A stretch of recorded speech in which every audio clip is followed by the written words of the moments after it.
Nasa isa sa pinakamahirap na sandali ang Iran mula nang magsimula ang bagong krisis sa gitnang silangan at sinamantala ito ni Donald Trump sa publiko.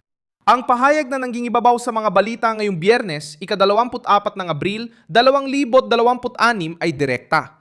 Para sa US President, ang Tehran ay magulo, walang malinaw na lider, mensahe o lakas sa politika para agad magdesisyon sa sarili nitong kinabukasan. Hindi na lang dagat, barko o kipot ang sentro ngayon, ang kapangyarihan sa loob ng Iran na ang sentrong punto. Sino ang namumuno? Sino ang nakikipagnegosasyon? Sino ang umaatras? Sino ang kumokontrol sa revolusyonaryong gwardiya ng Islam? At sino ang may tunay na autoridad tumanggap ng kasunduan? Ikukuwento ko lahat ng yan pero ngayon siguradong gusto mo mag-subscribe sa channel para laging updated at makatanggap ng real-time na impormasyon sa pinakamataas na kalidad ng pamamahayag. Sa kredibilidade, Milson Alves.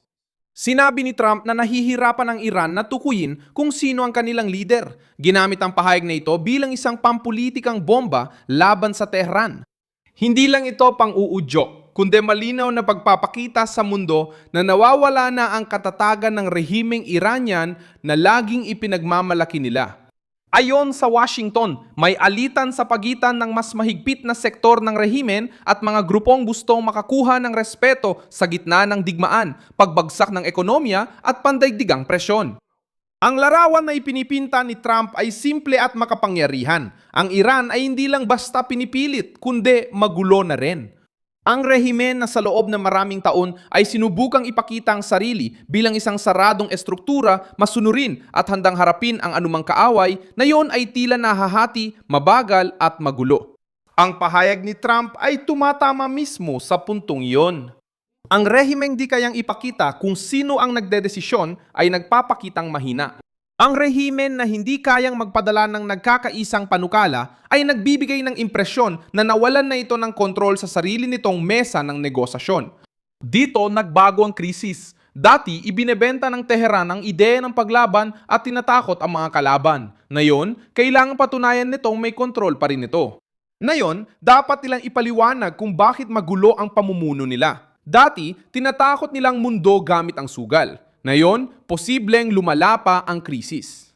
Ngayon, sinasabi ni Trump na hindi siya nagmamadali dahil naniniwala ang Estados Unidos na nasa kanila lahat ng baraha. Ang pressure sa ekonomiya ay isang mahalagang bahagi ng sitwasyong ito.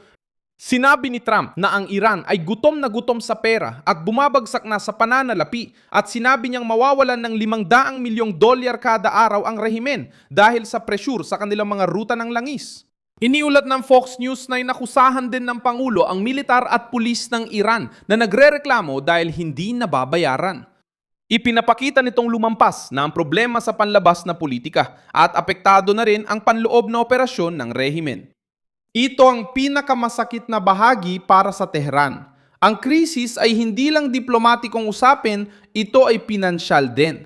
Kailangan ng rehimen ng pondo para mapanatili ang Islamic Revolutionary Guard, suportahan ang kaalyado nila at kontrolin ang lansangan. Para mapanatiling gumagana ang makinarya ng Estado, kailangan ng pera. Kapag nababawasan ito, humihina ang propaganda.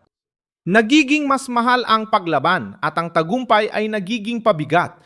Numilitaw ang tanong sa Iran, hanggang kailan magbabayad ang mga tao para dito? Ang Islamic Revolutionary Guard ay lumilitaw sa gitna ng tensyong ito.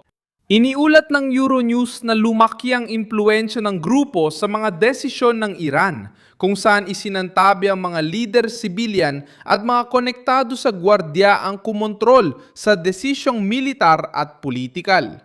Ipinapakita ng ulap na ang revolusyonaryong pamunuan ang naging pangunahing puwersang militar, ekonomiko at politikal sa bansa.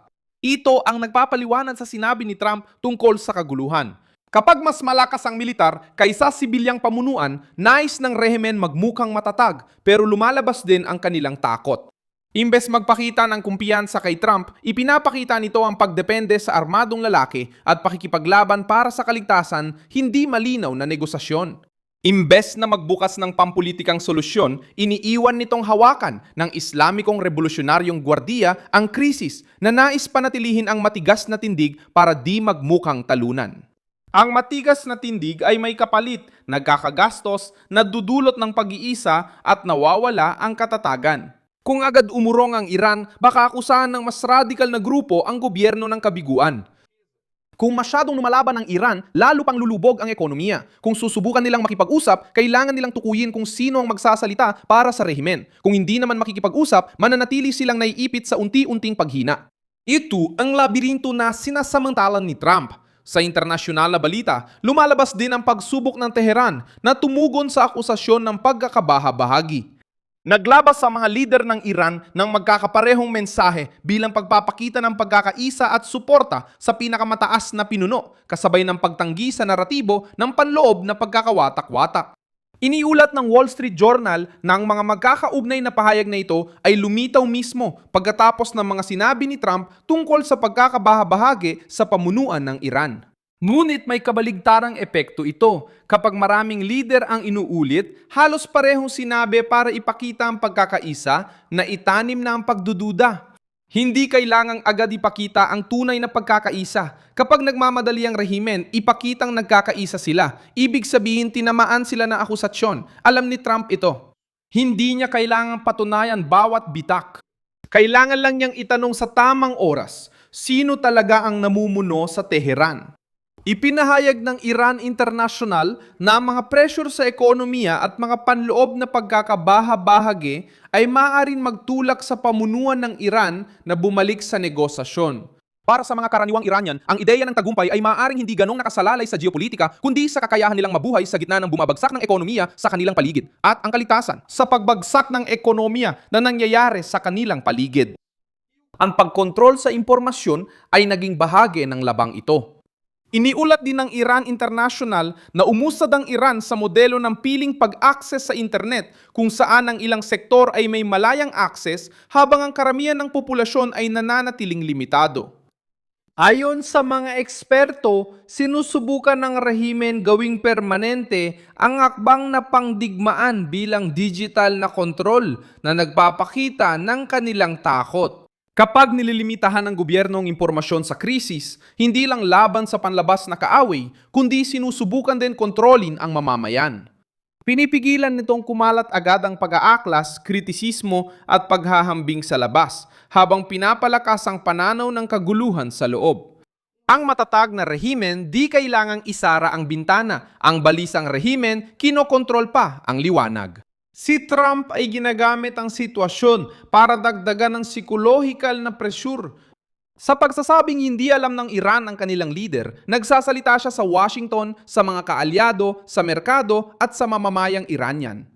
Ang mensahe ay, ang mga pinuno ninyo ay wala sa kontrol. Nag-aaway-away sila, nalulugi, sinusubukang magpalipas ng oras at hindi makapagdesisyon ng solusyon. Simple lang ang pahayag na ito, pero mabigat ang epekto. Para sa Tehran, mapanira ito. Laging sinubukan ng rehimen na ipakita ang labanan bilang tunggalian ng magkapantay, paglaban kontra imperyo, soberanya kontra presyon, tapang kontra banta. Pero iba ang gustong iparating ni Trump, isang makapangyariang bansa na pinipilit ang isang litong rehimen. Gobernong Amerikano na naghihintay pa rin ng mungkahi mula sa pamunuan ng Iran na hindi pa nakapagsalita ng malinaw. Isang White House na nagsasabing ang oras ay laban sa mga ayatollah.